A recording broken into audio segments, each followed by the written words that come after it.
C'est ce que je vais faire dans ta vie. En même temps, dans l'instruction qu'il lui a donnée, il lui a donné des promesses, il lui a fait des promesses, il lui a fait des recommandations qui sont suivies de promesses.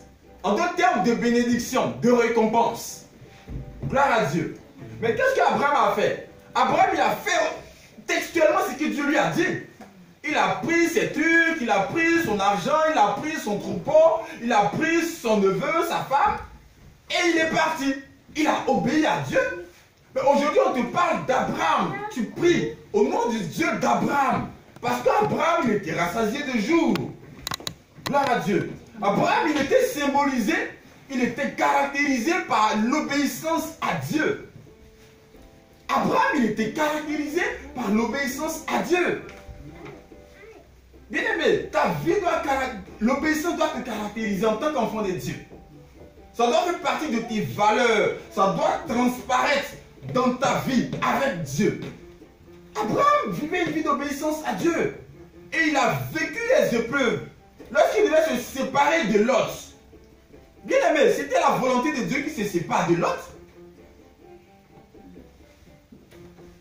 Abraham a été soumis à l'épreuve d'obéissance. Mais encore pire, Abraham n'avait pas d'enfant. Abraham n'avait pas d'enfant jusqu'à ce qu'il ait Isaac. Mais Dieu lui a dit, je veux que tu me donnes ton fils en sacrifice. Qui parmi vous ici est prêt à donner son fils en sacrifice à Dieu? Qui parmi nous ici peut donner son enfant en sacrifice? Non, je ne veux pas que Dieu touche mon enfant. Je ne veux pas que mon enfant fasse servir Dieu. Je veux que mon enfant devienne grand type. Il va devenir ministre. Que mon enfant devienne député. Seigneur, merci sur ton enfant. Que ta volonté soit faite dans sa vie. Jamais on fait des prières comme ça. Seigneur, que mon enfant devienne ministre. Ah ben c'est bon ce genre de prière, hein? C'est très bien. Moi, je commençais à prier pour que mes 5 garçons deviennent ministres. Ah ben oui, je prie, je dis Seigneur, accorde-moi 5 garçons. Ah mais c'est les prières que je fais. Regarde là-bas. Là, t'es grave quoi. 5 garçons. Je prends un garçon, je le mets en Afrique, un garçon, je le mets en Europe, un garçon, je le mets en Amérique, un garçon, je le mets en Australie, un garçon, je le mets en Asie. Les 5 continents. Je mets les 5 garçons là-bas. Et on va commencer à prêcher l'évangile dans les 5 continents. Attendez. Il ne les a pas mis là-bas pour devenir ministre. Il les a mis là-bas pour qu'on prêche l'évangile. Excusez-moi, je commence à bosser sur les 5 garçons. Je commence à bosser. Sur le projet que Dieu m'a donné, le projet. 5 grands projets. On va les 5 continents. Excusez-moi, ce qu'il n'y a pas d'amusement, c'est vrai. Ce que je fais chez moi. Tu me demandes, il y a combien d'enfants? Il dit 5 garçons. Tu sais, tes femmes, tu veux m'épouser, tu dis qu'il y a 5 garçons. Tu ne vas pas faire 5 garçons pour quitter mon chemin.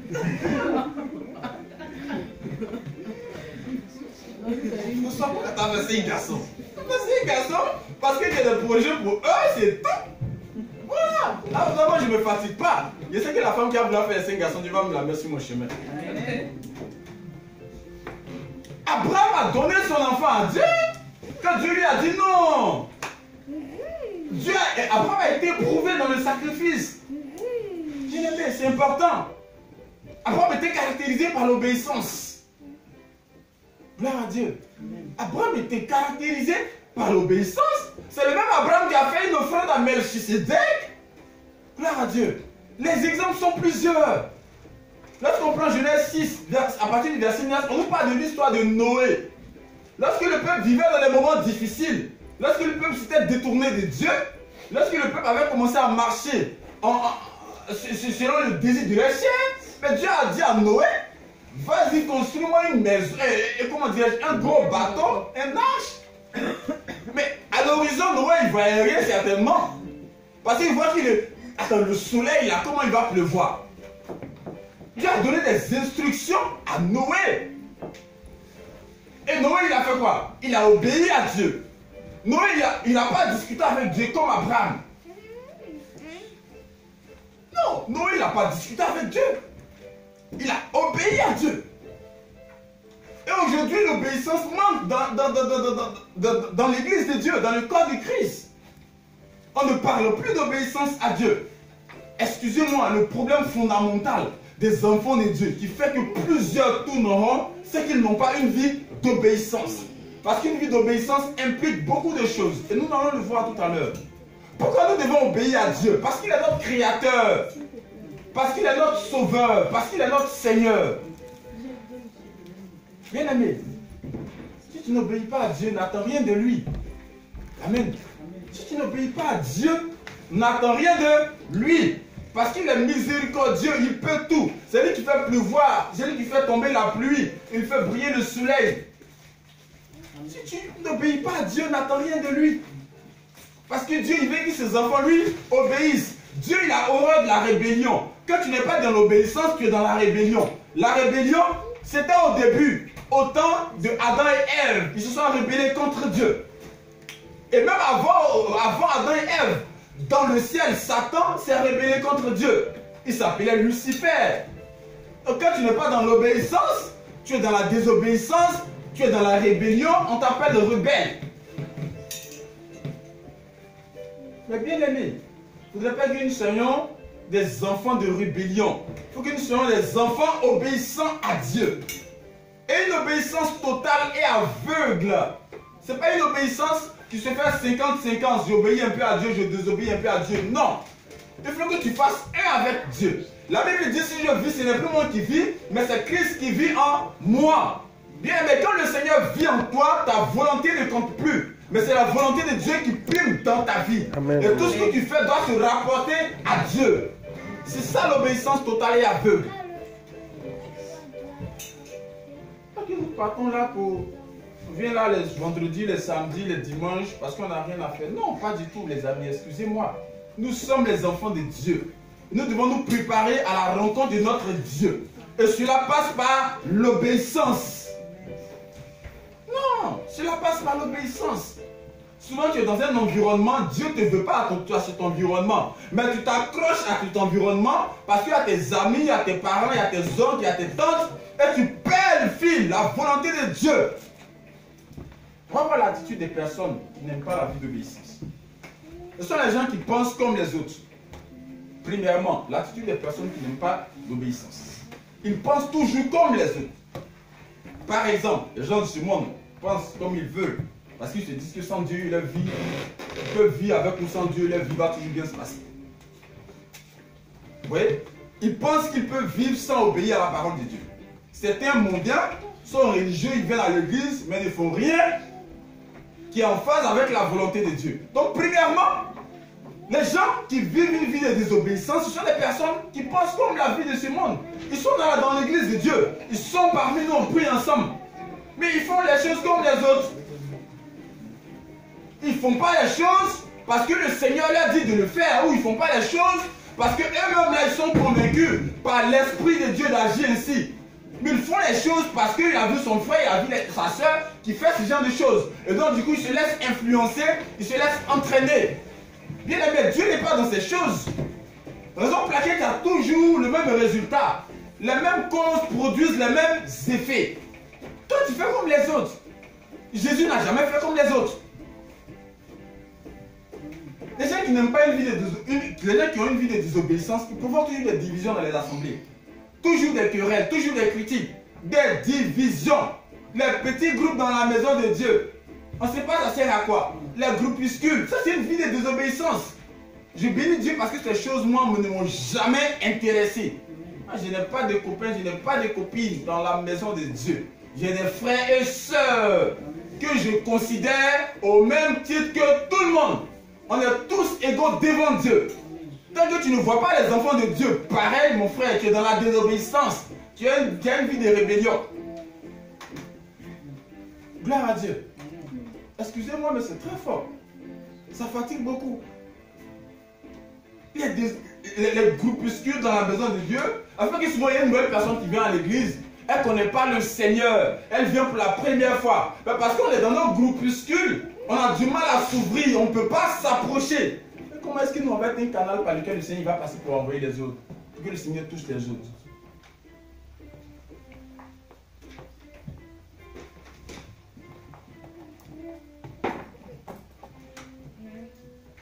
Amen. Gloire à Dieu. Gloire à Dieu. C'est très important. Donc, provoque les divisions. J'ai dit que la désobéissance, et j'ai dit que l'obéissance est l'une des formes de l'influence sociale. Obéir, c'est consentir à se plier à la volonté d'autrui, comme un enfant qui obéit à son père et comme un enfant de Dieu qui obéit au Seigneur. Donc cela semble donc indiquer qu'il y a dans toute forme d'organisation, même dans la maison de Dieu, une autorité qui soit établie.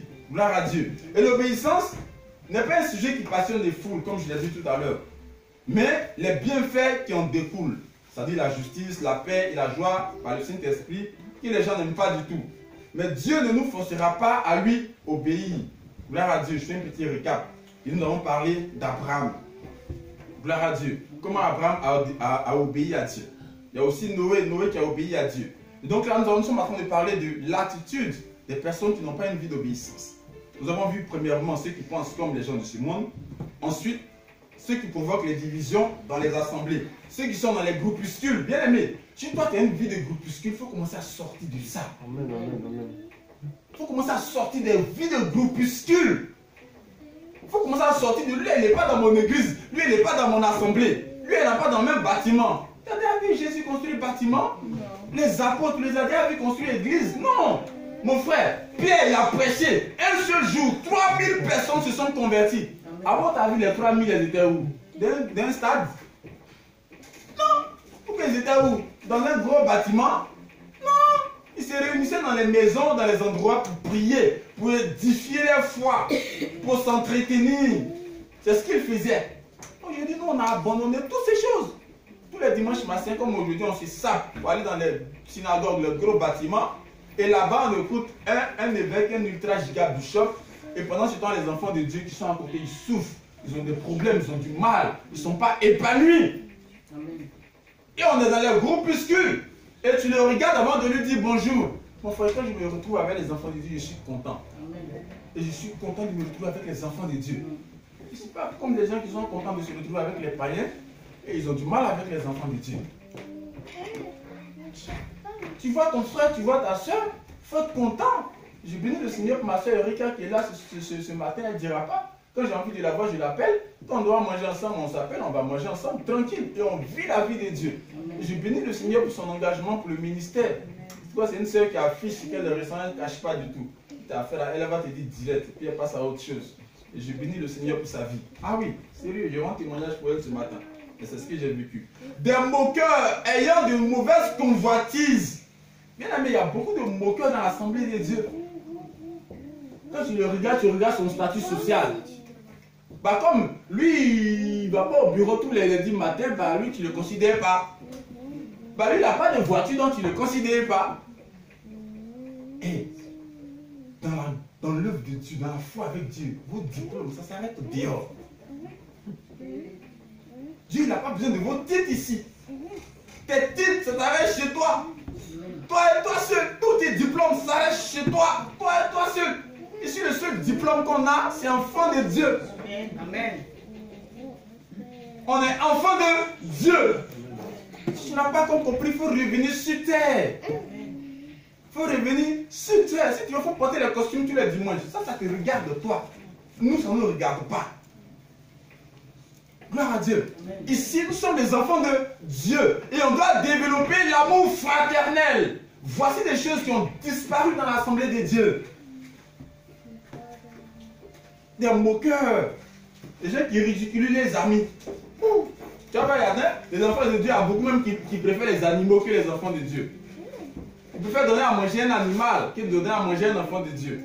Moi, je ne donne pas à manger un animal, excusez-moi, je suis désolé. Un animal, c'est un animal, il ne donne pas à manger. Tant qu'un enfant de Dieu n'a pas à manger, et je ne fais jamais les quêtes, il faut qu'on soutienne les animaux. Quand tu soutiens l'animal. Tous mes amis ont tous les problèmes avec moi. Est-ce que vous avez fini de donner à manger à tous les gens du quartier qui souffrent là? On fait donner à manger aux animaux. Ah mais François, il faut qu'on donne. Non. Recentrons le débat. Est-ce que vous avez fini de donner à manger aux gens qui souffrent, des humains, et maintenant vous faites les quêtes pour les animaux? Je dis souvent les chrétiens, ils prennent l'argent pour aller acheter à nourrir tous les animaux. Mais prends ton argent, va acheter à manger pour un frère, pour une soeur. Si tu vois qu'il porte le même vêtement, va acheter un deuxième vêtement, tu lui donnes. Ça, c'est pas un péché. Pas les faire. Donc, voici encore un aspect. Les œuvres caritatives. Moi, je fais les œuvres caritatives. Je suis à fond dans les œuvres caritatives. Mais je ne suis pas dans la séduction. Quand mon frère ou ma soeur a besoin d'argent, je peux prendre mon argent pour lui donner. Parce qu'il en a besoin. Mais je ne vais pas penser à le donner à quelqu'un qui n'est pas enfant de Dieu. Je suis clair là-dessus. On est tous créatures de Dieu, mais on n'est pas tous enfants de Dieu. Pour être enfant de Dieu, il faut donner sa vie à Jésus. Ce n'est pas de la discrimination. Je mets en pratique la parole de Dieu. C'est un investissement parce que je sais que quand je donne un enfant de Dieu, Dieu il me bénit. Amen. Les gens ils sont tous engagés dans les actions sociales. Ils ne sont jamais engagés dans l'amour envers leurs frères, leurs soeurs. Ça, c'est une forme de désobéissance. Ils admirent les gens par motif d'intérêt. Quand tu lui fais du bien dans l'église, tu lui donnes des cadeaux, tout et tout, il parle bien de toi. Il est ton ami, il te rend visite, c'est à toi, il envoie les textos pour savoir si tu as bien dormi, si tu t'es bien réveillé. Et voilà les choses qu'on vit dans la maison de Dieu. Parce que tu lui fais les cadeaux, parce que tu lui invites à manger chaque 2 semaines, chaque 3 semaines, tu es son ami fidèle. Mon frère, si tu veux, il ne faut pas m'envoyer un texto. Si tu veux, il ne faut pas m'appeler. Je m'en fous. Et Dieu, il n'a pas besoin de ça ici. Si tu peux appeler Georges, il faut appeler Patricia aussi. Si tu peux appeler Patricia, il faut appeler Françoise aussi. Si tu peux appeler Françoise, il faut appeler Clarisse aussi. Parce que nous sommes tous enfants de Dieu. Mais ce sont des choses qui ne se vivent plus. La Bible dit que les enfants de Dieu dans les niveaux de l'église primitive, ils persévéraient dans la communion fraternelle, dans la fraction du pain et dans la prière. Et quoi? Beaucoup de personnes s'ajoutaient à eux. Amen. Les choses qui nous dépassent. Les petites choses, ça nous dépasse. Et avec ça, on réclame des choses qui viennent de Dieu. Mais c'est ça là qu'on va réclamer de Dieu. Parce que c'est ça qui va te bénir. Et l'hypocrisie, ça règne beaucoup dans l'assemblée de Dieu. Il y a donc une vie d'hypocrisie. Et vivre dedans, c'est Dieu. Si Dieu te trouve dedans, c'est fini pour toi. C'est fini pour toi. Les gens qui ont la bouche de paroles hautaines, arrogantes et orgueilleuses, on en trouve trop dans les ultra giga bishops. Tu le vois, dans l'église, qu'il veut comme ça, il a son protocole, il a des gens avec lui, il a ses gars du corps, tout et tout, puis lui attrape les bibles, puis qui sont là, qui lui balaye les routes et puis lui passe parce que c'est un petit Dieu sur terre. Et il te dit que c'est son temps de régner. Il faut qu'il règne au-dessus de tout. Mon frère, c'est ton temps d'être béni, c'est ton temps aussi d'aimer les autres. C'est une forme de désobéissance. Ils ont des paroles hautaines, des paroles arrogantes, des paroles orgueilleuses. Ils ne rendent jamais la gloire à Dieu. Mon frère, quand Dieu te donne la gloire, il faut lui rendre lui la gloire. La raison pour laquelle on rend gloire à Dieu. C'est Dieu qui nous a donné en premier la gloire. Donc nous, on lui rend cette gloire. Tu as un manque d'humilité, tu es dans la désobéissance. Et tu opprimes les enfants de Dieu. Quelqu'un qui vit une vie de désobéissance, c'est quelqu'un qui marche selon les désirs de la chair. Qui ne marche pas selon le Saint-Esprit. Comme Géasi par exemple. Ils utilisent tous les voies pour avoir de l'argent. Tous les moyens sont bons pour être riches. En tout cas, si ça faut offrande, c'est 500 € à l'église, il est premier. Il faut qu'il fasse offrande 500 €. Peut-être il regarde ton offrande. Il regarde la nature de ton offrande. Dieu va donner 500 €. Georges, il prend les 500 €, il prend, il paye les trucs, il paye les trucs. Mais entre toi et Dieu, on va voir si les 500 € Dieu va te donner quelque chose. Et dis, mon frère, Dieu il s'en fout de ta vie. Quand tu donnes 500 €, Dieu te donne 1000 €. Et on prêche les messages diaboliques comme ça aux gens. Mon frère, avec Dieu, tu donnes ce que tu as résolu dans ton cœur. Il te bénit en fonction de ce que tu lui donnes. Point. C'est sans contrainte. Je veux que tu fasses une offrande, Patricia. Il faut que tu me fasses une offrande pour que Dieu te bénisse d'abord, que je ferme les yeux. Et on fait comme ça, on distrait les enfants de Dieu. Les messages qui n'ont rien à voir avec Dieu. Mon frère, il ne faut pas te laisser distraire par quoi que ce soit. Dieu n'est pas dans ces choses. C'est une forme de rébellion. Demandez à Géasi, il va vous parler. Et ils se plaignent toujours de leur sort. On en trouve beaucoup dans la maison de Dieu. Ces gens, dès que tu les rencontres, chaque jour, ils se plaignent de leurs problèmes. Ils se plaignent de leurs problèmes. Ils se plaignent de leurs problèmes. Chaque jour que tu les rencontres. C'est comme si rien de positif ne leur est jamais arrivé. Oh, ça va pas, mon frère. Oh, ça va pas. Un enfant de Dieu qui se plaint tout le temps de son sort. Il se plaint tout le temps de sa vie. Paul a dit, je sais vivre dans l'abondance, je sais vivre dans la disette. Mon frère, si tu n'as pas l'argent aujourd'hui, ce n'est pas la fin du monde. Le Seigneur, il te voit, il voit ta fidélité. Il sait ton engagement vis-à-vis de lui. Il sait ta sincérité. Dieu n'oublie pas ses enfants. Il a dit, je n'ai jamais vu le juste mendier son pain. Gloire à Dieu. Mais toutefois que tu te plains de ton sort, sache que tu remets en doute la puissance de Dieu. Tu es en train d'envoyer un signal à Dieu pour lui dire que Dieu, tu es incapable d'agir. Bien aimé, Dieu, il veille sur sa parole pour l'accomplir. Dieu n'oublie pas ses enfants. Il se plaint de l'essor comme Méphibosheth. Et il se définissait comme un pauvre chien. Et il y a beaucoup d'enfants de Dieu qui ont mangé leur destinée, qui ont oublié leur nature vraie, appartenant à la race des élus. En tant qu'enfant de Dieu, tu te plains de ta situation. Dieu il est capable de tout. Tant que tu ne te mets pas là où il est écrit que Dieu il est capable de tout, il n'y a rien qui va se passer dans ta vie. Même quand tu sens qu'humainement parlant, tout est difficile. Regardez l'histoire de Lazare. 4 jours dans le tombeau, Lazare, il souffrait. Il est mort 4 jours dans le tombeau. C'est fini. Décomposition avait commencé. Même miracle s'est produit. Jésus a ressuscité Lazare. Mais si Jésus a ressuscité un cadavre qui est en décomposition, mon frère Jordan, qu'est-ce qui est impossible à Dieu? Tout est possible à Dieu. Parce qu'aujourd'hui, on est dans une vie de désobéissance. Et on revendique les choses matérielles. Bien aimé, prie pour que Dieu te donne une vie d'obéissance aveugle à sa parole. Amen. Les gens qui murmurent, les gens sont d'accord de te suivre pour atteindre un but. Ah bah Georges, tu as à un moment donné, les gens vont te dire, Georges, toi tu n'es plus. En tout cas, moi, je ne sais pas ce qu'il fait avec toi. Vous commencez à murmurer. Georges, il ne nous a pas venu prier, il est venu pour nous distraire. Et si les offrandes dans même Georges, même l'argent, même là, il n'est pas en train de mettre son compte en banque. Oh. Les prières sont trop forts, ils sont trop forts. Vous savez, si Georges, même l'argent, même, est-ce que même il n'est pas en train de construire des trucs au Cameroun là-bas? Parce qu'il n'y a pas longtemps, il est parti au Cameroun. Hein? Il faut commencer à murmurer les gens dans l'église de Dieu. Et ça se vit. Donc, bien aimé, ce matin, il faut que tu changes de vue. Les murmures ne sont pas de Dieu. Amen. Ils sont prêts à t'accuser, même pour ce que tu n'as pas fait. Et ça se vit dans l'église de Dieu. Mais tu es dans ces choses. Comment tu veux voir la gloire de Dieu dans ta vie? C'est évident que tu attends que le 31 décembre pour redéfinir ton année. Cette année, c'est mon année, mais tu es dans les murmures. Est-ce que tu as une fois prié pour que Dieu te délivre des murmures? Tu es dans 2 murmures. Tu es dans 2 murs. Regardez le peuple d'Israël. Ils étaient trop dans les murmures. Il y avait trop de murs autour de le peuple d'Israël. Comment ça a boudé? Regarde, comment dirais-je? Comment on appelle le gars là? Comment on appelle lui? Le gars qui a commencé à murmurer en premier là. Quelqu'un me dit un nom s'il vous plaît. Le peuple d'Israël en Égypte. Il y a un nom que tout le monde connaît là. Dathan. Avec son staff, il a motivé les gens. Coré Abiram. Ils ont commencé à vivre dans une vie de désobéissance et de rébellion. Ils sont arrivés devant la mer. Voilà Moïse, voilà c'est toi. Tu nous envoies ici, on était bien dans le beurre là-bas. Tu nous envoies ici, les Égyptiens vont nous dépêcher. Voilà, c'est ce qu'on avait dit, c'est ce qu'on pensait de toi. C'est ce qui est là aujourd'hui. Et je vous dans les murmures. Mais tant que vous êtes dans les murmures, mon frère, Dieu ne peut pas nous bénir. À cause de toi, tes murmures là, Dieu ne va pas nous bénir. Parce qu'on est ensemble, on prie ensemble, on élève la voix ensemble. Mon frère, il faut que tu te exercices. Gloire à Dieu. Quelle disposition pour obéir à Dieu? Premièrement, il faut connaître la volonté de Dieu. Ah, c'est chaud.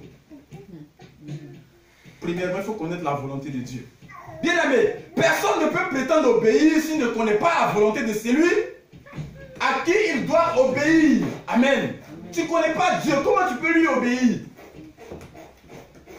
Excusez-moi. Tu ne connais pas Dieu. Comment est-ce que tu peux prétendre que tu obéis à Dieu? Cherche à connaître d'abord Dieu. Cherche à connaître sa volonté. Avant de réclamer les dons spirituels, avant de réclamer l'élévation, avant de réclamer le mariage, avant de réclamer le voyage, avant de réclamer le visa, avant de réclamer les postes stratosphériques. Non! Cherche la volonté de Dieu. Apprends à connaître ton Dieu d'abord. Jésus chapitre 1 verset 8. Est-ce que quelqu'un peut me dire ça s'il vous plaît? Jésus chapitre 1 verset 8. Josué chapitre 1, verset 8. Tout le monde connaît ce verset-là. Josué chapitre 1, verset 8. Josué chapitre 1, verset 8. Que ce livre de la loi ce livre de la loi ne s'éloigne pas de ta bouche. Médite-le jour et nuit. Médite-le jour et nuit. Et agis fidèlement selon tout ce pour agir fidèlement selon tout ce qui est écrit. Alors que tu auras du succès dans tes entreprises. Car c'est alors que tu auras du succès dans tes entreprises. C'est alors que tu réussiras. C'est alors que tu réussiras. Bien aimé, la volonté de Dieu est consignée dans sa parole. Amen. Pour savoir ce que Dieu veut, il faut méditer la parole en tout temps et en toutes circonstances. Il ne faut pas t'éloigner de la parole de Dieu. Il n'y a aucune élévation sans la parole de Dieu. Il n'y a aucune bénédiction sans la parole de Dieu. Il n'y a aucune transformation sans la parole de Dieu. Amen. Dieu se base sur la parole de Dieu pour changer ta vie. Amen. Raison pour laquelle, quand tu es loin de la parole de Dieu, tu ne vois rien. Tu ne vois rien. C'est ça. Apprends à connaître la volonté de Dieu en méditant la parole de Dieu. Parce que c'est dans ta parole que tu vas sonder sa volonté pour ta vie. Gloire à Dieu. Est-ce qu'on me comprend ce matin? Amen. La volonté de Dieu est très importante. C'est pourquoi ne soyez pas inconsidérés, mais comprenez quelle est la volonté du Seigneur. Éphésiens chapitre 5, verset 17. Comprenez quelle est la volonté du Seigneur. Il nous faut aussi comprendre la volonté du Seigneur pour ne pas commettre des erreurs. Bien aimé. C'est pour ça qu'un enfant de Dieu doit toujours se poser les questions suivantes. Seigneur, que veux-tu que je fasse? Qu'est-ce que tu dis?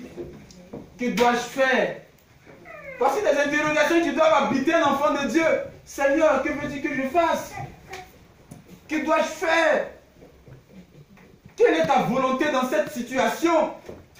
Voilà les interrogations qui doivent suivre dans la vie d'un enfant de Dieu. Ah, beaucoup qui se revendiquent enfants de Dieu, c'est devenu statut, c'est devenu single, c'est devenu, bientôt ça va être sur iTunes. On va commencer à télécharger partout. Non!